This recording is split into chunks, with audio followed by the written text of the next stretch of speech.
Hello, everyone, and welcome to the Tetley. We are delighted to have you with us for this digital showcase to celebrate a new moving image artwork by Jack Pell.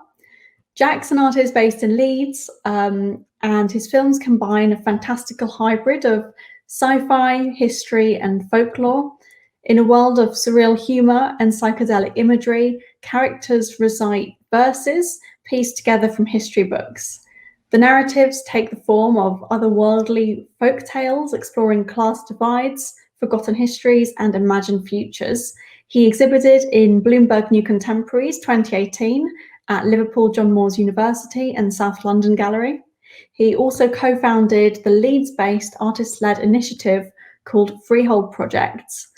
So Jack's one of the 4 artists we're working with on Tetley's Associate Artist Programme, otherwise known as TAAP. This is a year-long program of development and mentoring, which has recently been significantly extended due to the pandemic. So this digital showcase with new work, I'll let Jack introduce it.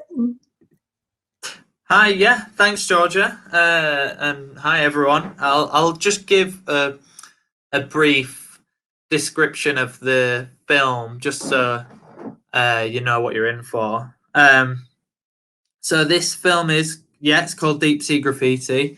It's a kind of sci-fi catastrophe. It's set in the submerged streets of Britain after an environmental collapse, where the country is flooded, and now the human race has disappeared.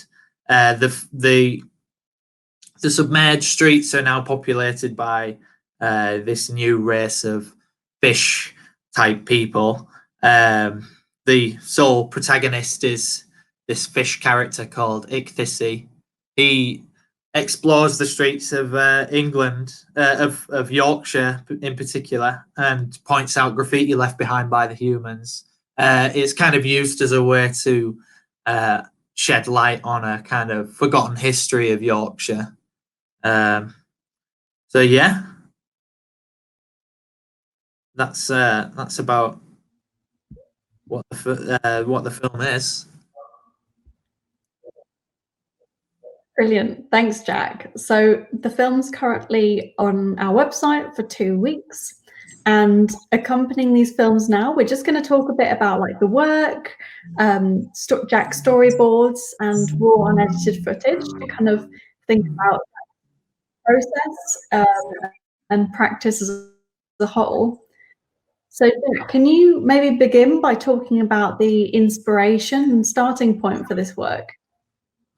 Yeah, of course. Yeah, so the film started out with interest in graffiti, really, and street culture.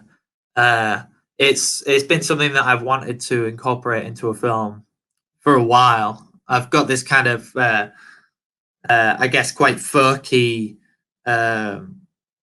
quality to the previous films that I've made, and I guess I wanted to bring something in that was maybe shook that up a bit, maybe kind of the opposite, really. I have a book called The Folk Archive.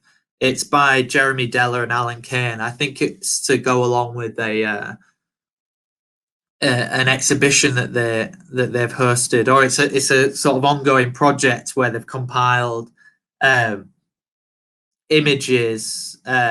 This book is essentially a compilation of images of modern folk culture in Britain, and it sort of contains all of the obvious traditions, like dressing up in costume and dancing and those sorts of things. But it also included things like modified cars and painting on cars and things that you wouldn't, or at least I never thought of as folk art before. But this kind of like led me on to thinking about graffiti as a kind of folk art, and yeah, I was sort of thinking about exploring that. So I guess that's where this film kind of the idea for the film started. The other major influence on the film was watching Robinson in Space by Patrick Keeler. In this film, the narrator, the unnamed narrator, and Robinson Crusoe go on this kind of fantasy exploration of England and a forgotten history of England, they go on a tour through lots of different towns from the south to up to the north, and they go through Hull and point out these kind of forgotten histories that I found really interesting. And I guess I wanted to do my own tour of Yorkshire. Yeah.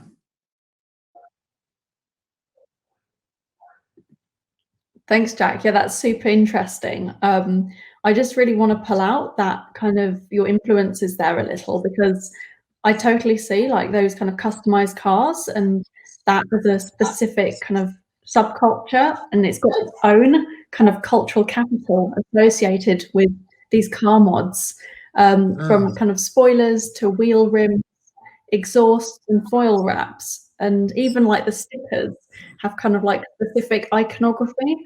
I think that's really cool. And I just wanted to ask if you saw Mark Lecking's exhibition at TAAP Britain, I think it was, maybe a few years back.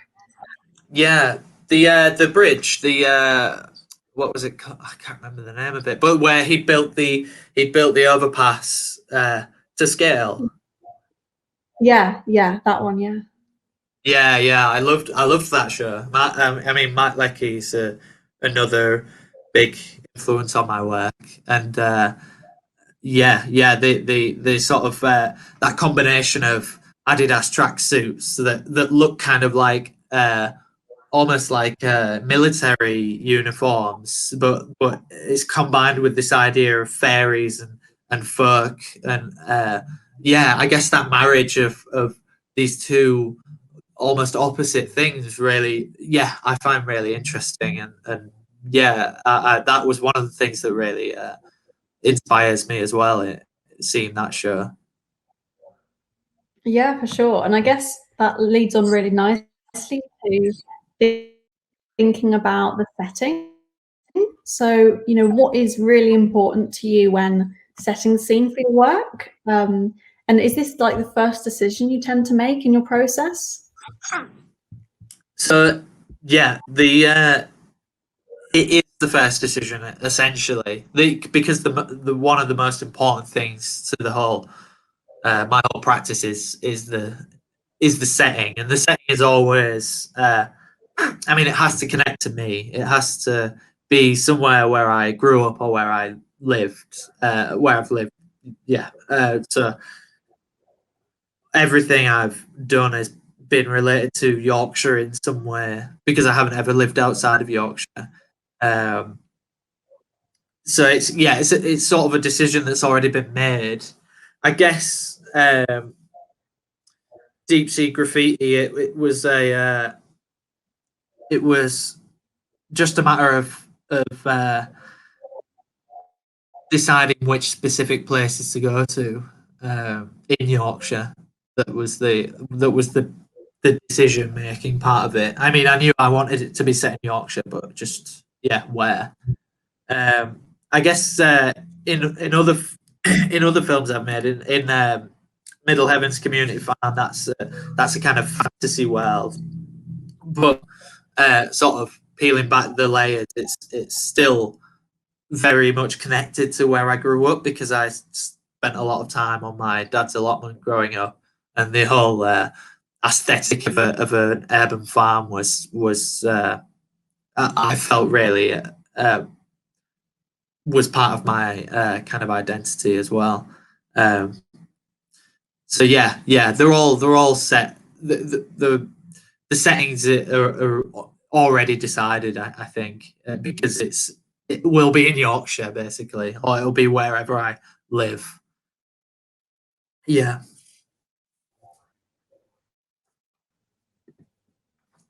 That's really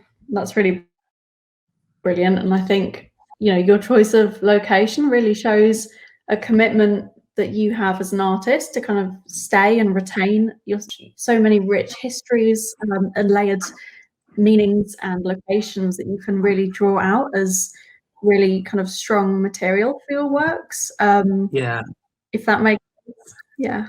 it does. Yeah, and it never gets boring. I never get bored of learning more about Yorkshire. It has such it's such an interesting history and so varied, that yeah, like that I could continue to just keep making films that were set in Yorkshire that could be about completely different things, but just as interesting and just as varied. Yeah, it is definitely like such a diverse region, from Craven to Barnsley and all the way to kind of like the East Coast as well. So yeah, I totally see that reflected in your work and in your kind of choices. And Yeah, even that kind of regional way of thinking and that regional way of practicing that you have with like working, with other artists in the region to help, maybe make the sound work or other parts of your processes. I think it's a real testament to that. yeah. Thank you. That yeah, it is very important to me, really. It's the whole reason why I make work is so that I can talk about Yorkshire and history. For sure. So I guess like my next question that leads on is like characterization. So what is your process for developing characters in your moving image works? Yeah, so I guess the main thing to mention when I'm developing characters is that I love anthropomorphism. It feeds through my love of uh, of folk culture, English folk culture, and folk culture from around the world, um, and also my love of cartoons and everything kind of psychedelic and colourful. It's just such a huge part of that. And yeah, I guess in folk culture, it's used as a way for people to connect themselves with nature, to feel closer to and make sense of the world around them. Yet in cartoons, it's kind of valued as a way to celebrate difference and a way to and a way to entertain children, essentially. So yeah, I feel like that being said, that's the thing that I always come to when I'm thinking about characters. It's not always necessarily animals, but uh, I guess for me, looking at the world or attempting to look at the world through the eyes of something which is not human, um, is a really good way to distance yourself and therefore examine humanity and culture. Does that make sense? Yeah, totally. I mean, it's a really interesting approach because I guess the way we normally prioritize ourselves as humans, and the way we live, it's very anthropocentric. And I think that with you're blurring that kind of human non-human boundary, and as a way to kind of think about your characters and think about the work you're creating. So I think it kind of putting them on an equitable and quite but also a blurred platform is really, really interesting. And I also loved Arthur as a kid. That, yeah, one of my top cartoons, I think. Yeah, I think it taught us that that difference is good, yeah, it's such a whole. This sounds so insincere, but it's true. It's such a wholesome program that I think you can only children really take something positive away from that. I know I definitely did. Yeah, definitely. And I guess linked with the characterization, we've also got the costumes. Costumes have historical influences, and yeah, just talk about the costumes, I guess, because they're so inventive. for the previous two films, the costumes were kind of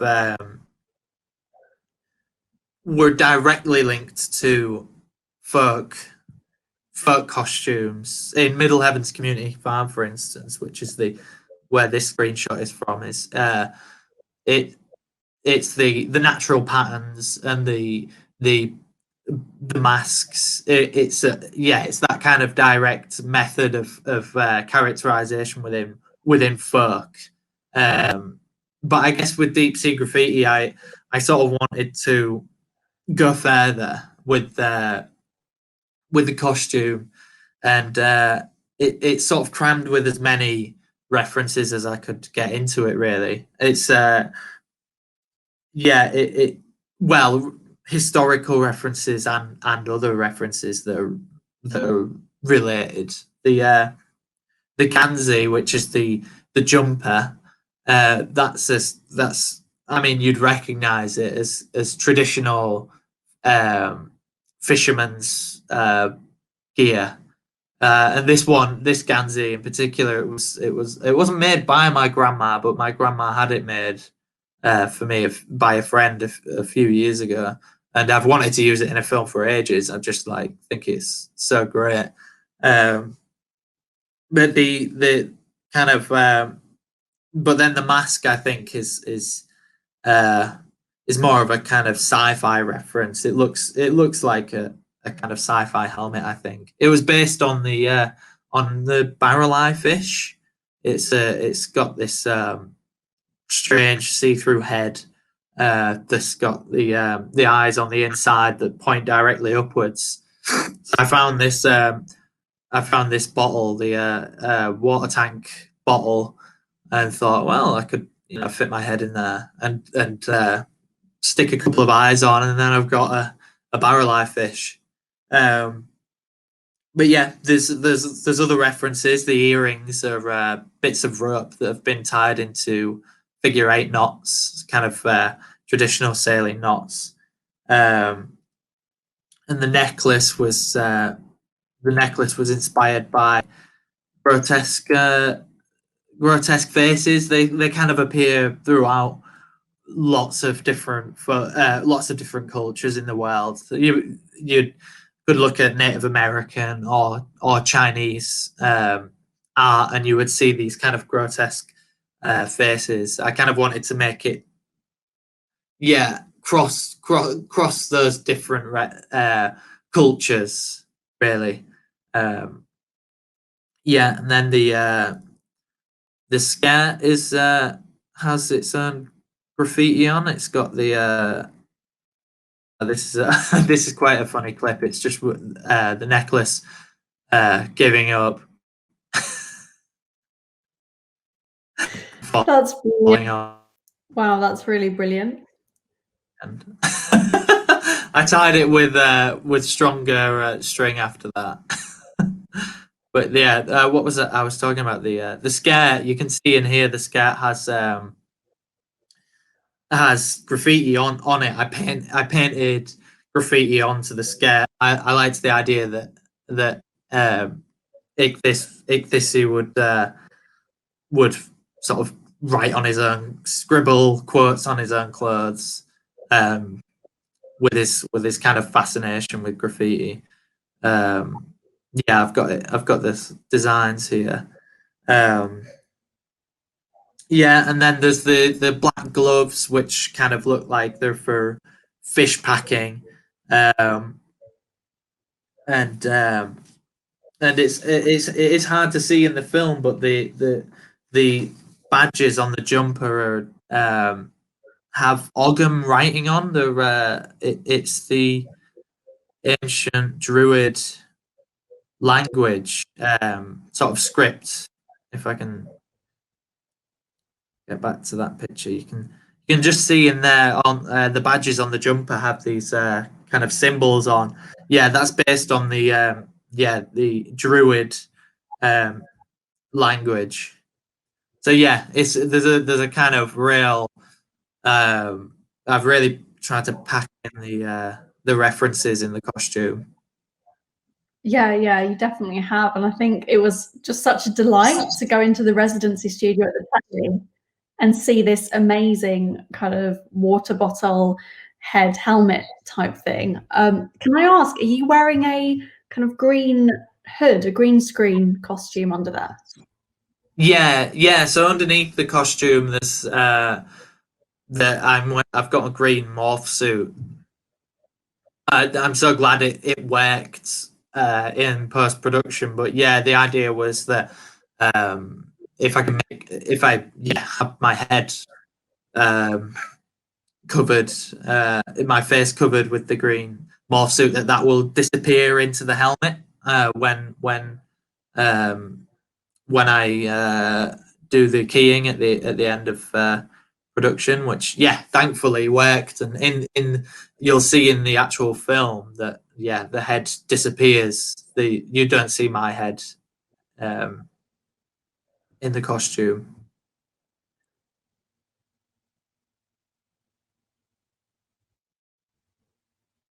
This is just a little test I was doing with the camera, but I just thought it was quite nice. You don't see it in the film, but I thought it'd be nice to just to give people a little insight.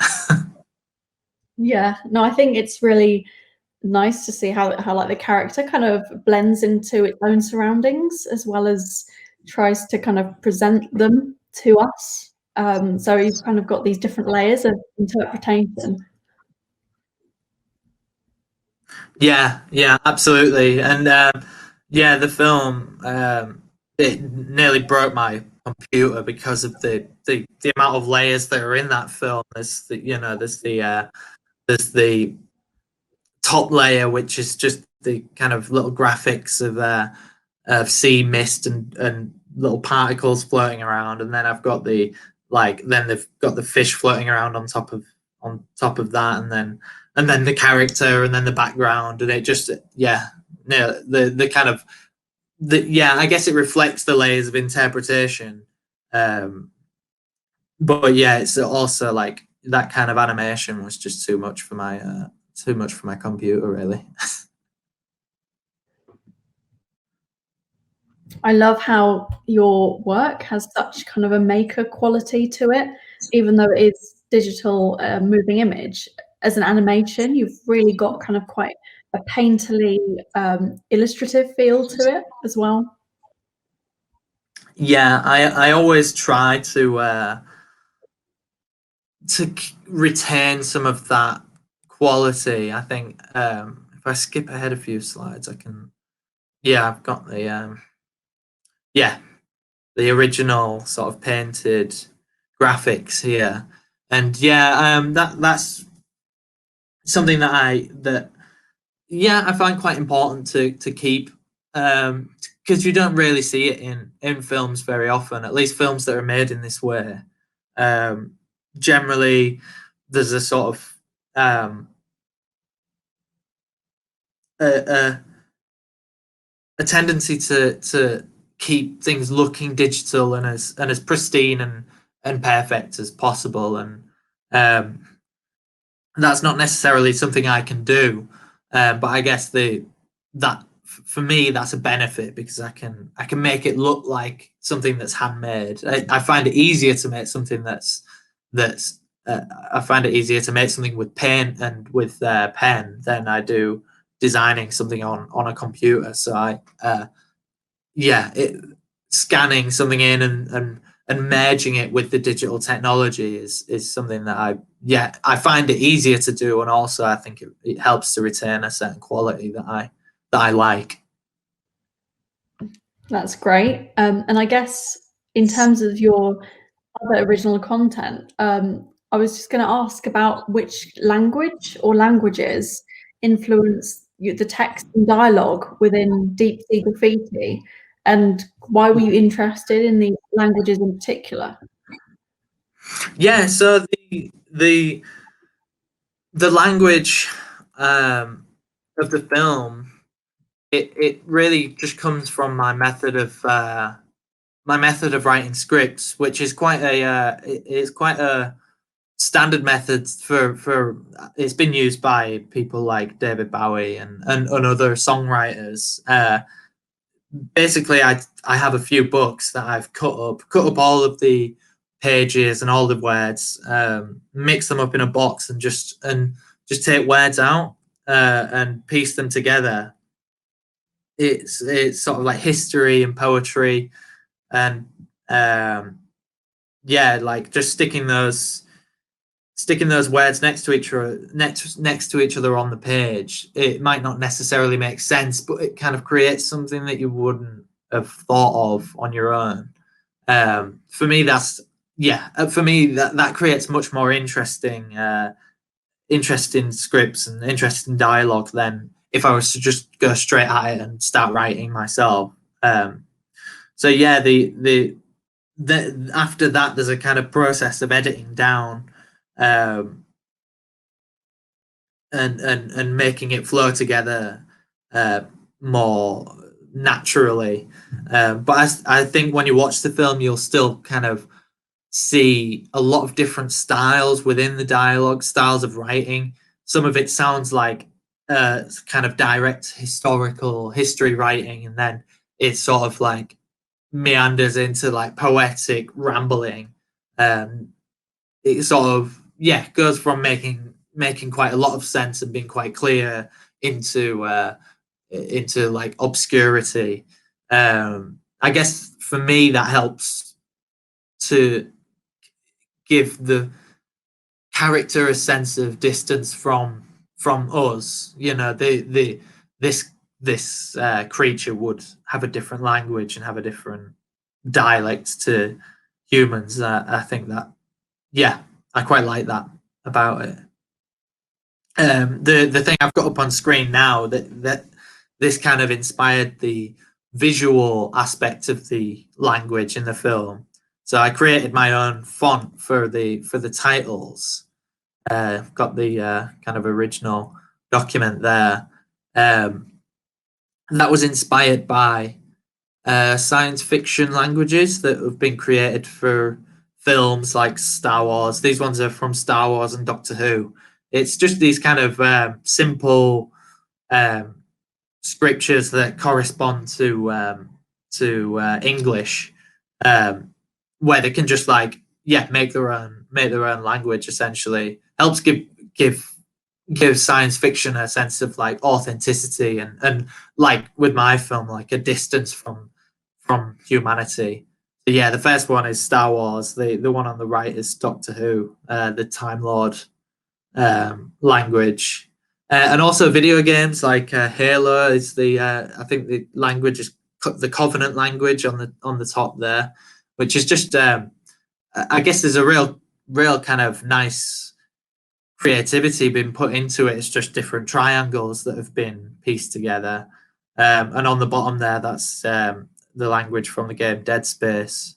Yeah, I guess thinking about Alien, what people have tried to do with alien languages is a good way to come up with your own sort of alien language from the distant future.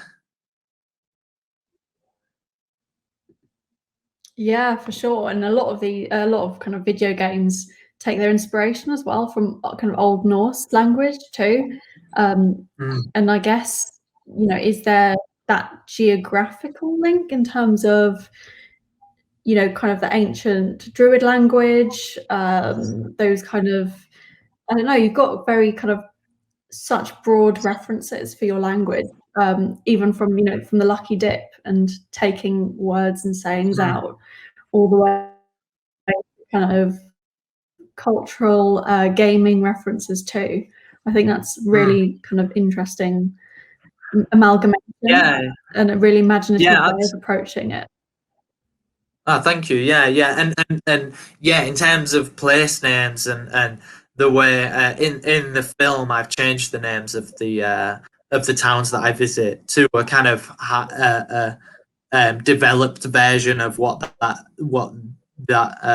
the name might become. So all of the towns have the ly at the end of them. So Yorley, which is York, Sheffley, Sheffield, Hullsley, Hull, and I just took that directly from a lot of I'm not sure if it's Viking or Anglo-Saxon, but I'm sure someone would know, but someone watching it will know. But there's lots of towns around, particularly in West Yorkshire, that have this ly at the end of them, Ilkley and Otley. And yeah, I guess I was just sort of thinking about how those the etymology of those names, how it develops, and how names change over time. So by doing that, I just sort of created a more cohesive world where I could bring these like different linguistic references together. Yeah, and I guess because I believe you were born in Beverley, right? Is that Yeah, correct, yeah, Jack? yeah. Born in Beverley and grew up in Yeah. Hull. Yeah, and I don't know why, but I kind of associate that ly suffix to be quite endearing. It's a sort of cute kind of like pet name that you give for something like yeah. I sort of just took the word for the main character Ichthyss and then just add Ichthyssey.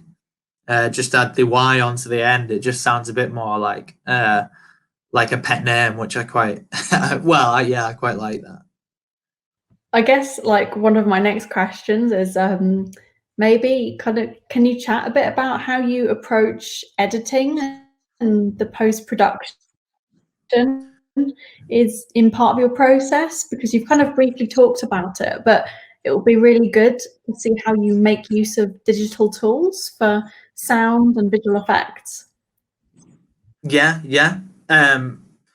Yeah, so yeah, I've talked a bit about the kind of the handmade quality, and yeah, that's very much the way that I work is these digital kind of technologies. I'm getting better at, but it's always easier for me to create something by hand. So the props and the costumes and everything, I'd prefer to just like really get in there and like throw stuff together by hand and use paint and bright colors to um, make stuff. But then I guess in terms of editing and post production, the challenge is how to merge these things together. So I had a pretty good idea. You can see on the storyboard on the left of how I wanted the scene to look. I had this spot that I wanted to look at in Leeds, but how do you put your own graffiti in there? Because I wanted my own graffiti that I'd made so that I could talk about something interesting and I guess not steal someone else's graffiti. So in the image I've layered up a painting that I've done of a Janus cat, which is the bit of graffiti there, and then we've also got the shells and the fish floating around. The shells have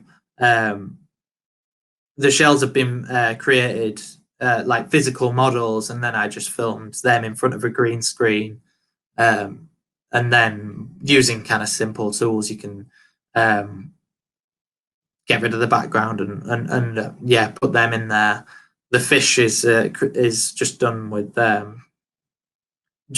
paint and all of these things are just using really simple techniques to have them just like float around. Just helps to create a kind of more colorful and vibrant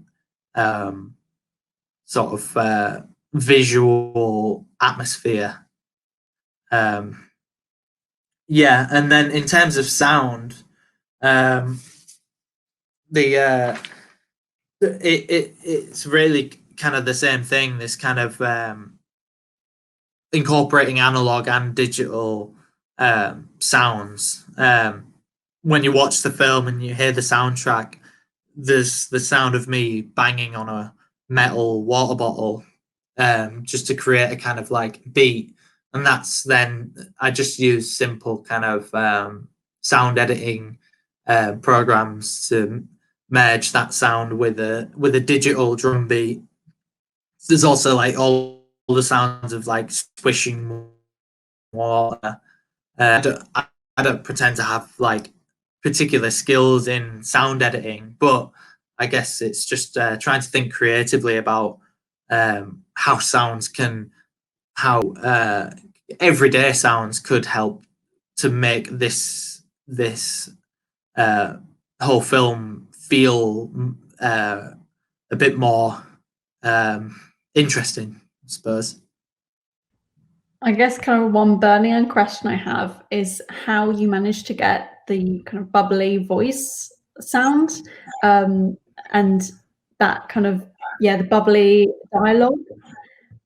How you managed to do that, if it was through a hydrophone or what kind of tools So that's you used to get exactly that? it. I just borrowed a hydrophone, put it in the bath, and filled the bath up with lukewarm water, and just memorized the script, and just went from there. Stuck my head under the water and recorded my voice in the water. It was just an idea that I had.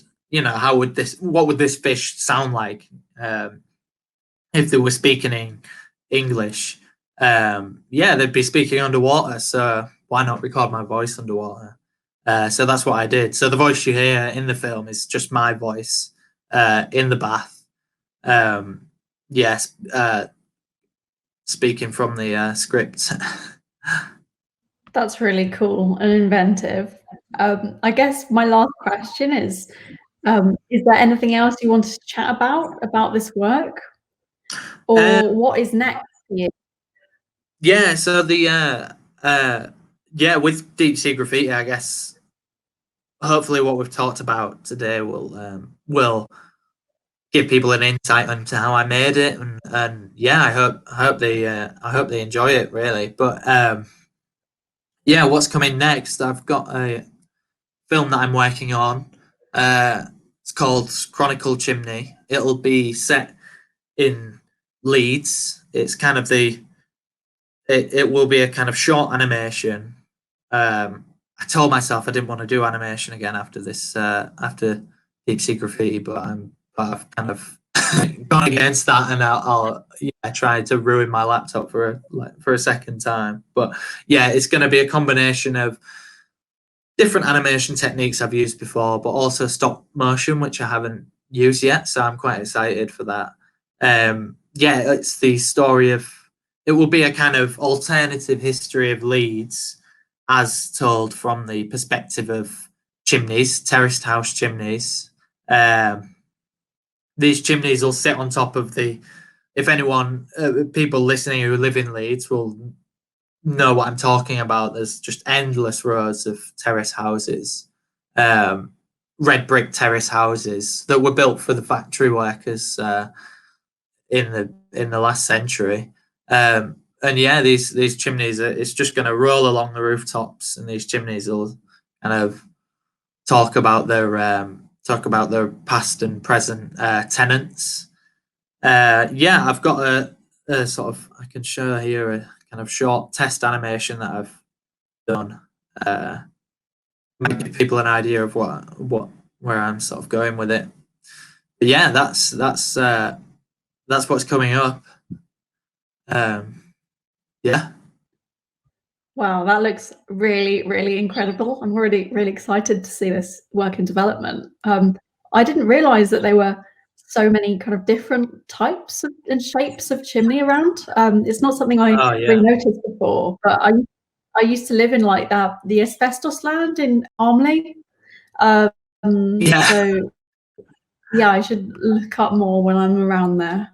Well, that's exactly it. I spent, obviously, the past year spent so much time just in my bedroom, and you end up kind of just staring out the window and noticing things that you don't notice when you're busy. And I just thought, oh, chimneys! Like, I can see about 10 different chimneys in front of me. Wouldn't it be interesting to make a film about that? They're so like they're so interesting looking. They're like little castles or like chess pieces. So yeah, I just thought like make them into little characters, and yeah, see what happens with it. Wow, yeah, and I guess you can already, well, I can already start to imagine the kind of characters and voices that come out of kind of certain chimneys based on their size, their shape, their form. Just loving the background that you have here with all of the illustrations. You know, you've got you've got the car, you've got a teapot, you've got maybe an antibacterial spray bottle. Really interesting, you know, revolving back.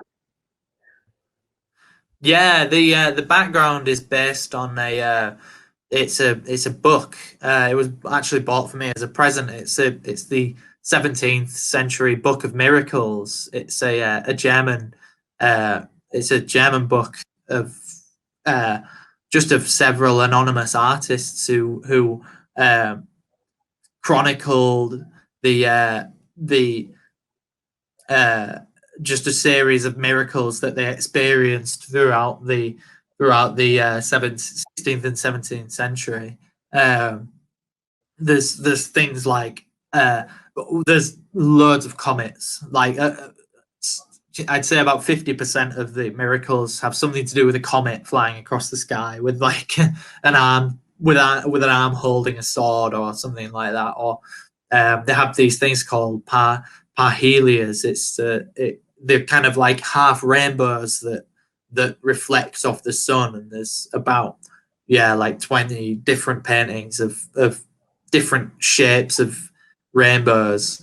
So yeah, I sort of wanted what modern day miracles look like. What would people assert unexplained phenomena in the sky? So I sort of thought, there's the spectacle of like cars like drag racing, like street races racing in the middle of the night, and they could be like flying into the sky, or the kettle in the sky that's like creating all of these clouds with the steam, or like an X-ray skeletal hand that's tracing the constellations. So Jack, I'm just going to do a wrap up now. Yeah. But thank you so much for your contribution to the TAAP program, to sharing your work with us today, and also your new moving image work, Deep Sea Graffiti. It's honestly been such a pleasure to work with you over the past 2 years, I guess now, and you've really contributed something unique to the program with your imagination, your characters, the work that you're making. So I'm just really looking forward to seeing how your practice pans out, not just for the next film, but over the next 5-10 years. So thank you. Oh well, thank you, Georgia. Absolutely loved it, and I guess if I've contributed, then I definitely feel like I've taken so much from it. And yeah, I wouldn't have got these films done TAAP. So yeah, I'm eternally thankful for doing it. Well, on that note, I'm just going to quickly say to everyone, do get in touch by email if you've got any questions for Jack or any questions for us at the Tetley. That email is program@thetetley.org. So thank you so much again, and yeah, do keep in touch and follow Jack's practice. Thank you. Yeah, I hope you all enjoy the film. Bye bye.